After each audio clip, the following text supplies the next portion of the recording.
वैष्णवी हगवणे प्रकरणाशी संबंधित पोलीस अधिकारी सुपेकर यांनी जेलमधील आरोपींकडून 300 कोटी रुपयांची मागणी केल्याची तक्रार माझ्यापर्यंत आल्याचा दावा भाजप आमदार सुरेश धस यांनी केला आहे। नातेवाईकांच्या सुनेकडून तुम्ही पैसे मागतात म्हणजे तुम्ही फॉल्टी आहात, त्यांच्यामध्ये नैतिकता नाहीये। आता 150 कोटी रुपयांच्या प्रॉपर्टीचं काय करायचं? बाहेर आले तर ह्यांना लोक शेण हाणणार आहेत। काही लोकांनी टमाटे हाणलेत पण त्यानं काही होणार नाही।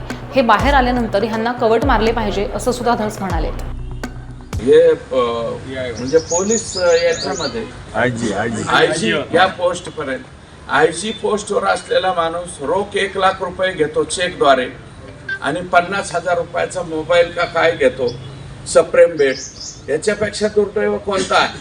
आणि हे जे माननीय कोण आहेत ते सुपेकर, या सुपेकराबद्दल बऱ्याचशा तक्रारी माझ्याकडे सुद्धा आलेल्या आहेत। जेलमध्ये जे आरोपी आहेत त्यांना 300 कोटी रुपये आम्हाला दे म्हणण्याची सुद्धा एक गंभीर तक्रार याच सुपेकरांच्या विरोधात आहे। ज्या अर्थी तुम्ही नातेवाईकाच्या सुनाकडनं पैसे मागता याचा अर्थ 100% तुम्ही फॉल्टी आहात। हे सुपेकर जरा आयजी या पोस्टवरचा माणूस सुद्धा मला फॉल्टी दिसतोय। याच्यामध्ये नैतिकता नावाची गोष्ट मला वाटतं काही राहिलेली नाही।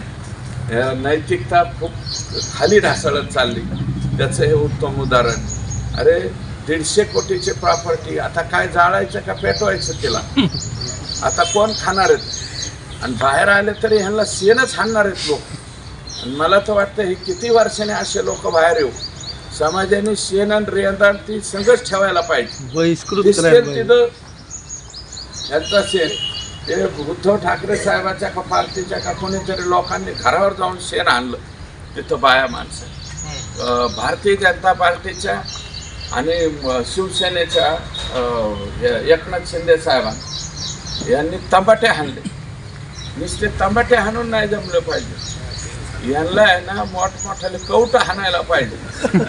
तंबाट्याने काय व्हायचं नाही, कवटाने यांची डोके फुटतील असं। आणि एकदा कवाट जर पाठाडात बसलं तर ते कवाट काय असतं हे त्यांना कळायला पाहिजे।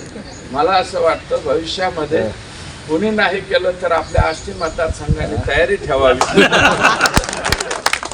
आपण कवटं गोळा करून ठेवू आणि हे जर कधी जामिनावर सुटले यांच्या मागच 2-4 गाड्या आणि कवटं आगावणे आणि सापडला तर सुपेकर। तर अशा पद्धतीने ह्या लोकांना वागवलं पाहिजे। तेव्हा हे अन्याय जे करणारे लोक मानसिकता ही पैशा पाण्याच्या याच्यामध्ये थांबत नाही। अरे आमची गरिबी बरी ना, आमचे गरीब माणसं बरे ना, ज्यांच्याकडे कोटी नाहीत, लाखात नाहीत, हजारात, पण आम्ही सुखी आहोत ना, घरात सुखी आहोत, तर सुखीच त्या ठिकाणी राहिलं पाहिजे। तेव्हा मी अधिकचं काही न बोलता माननीय मुंडे साहेबांच्या बद्दलचे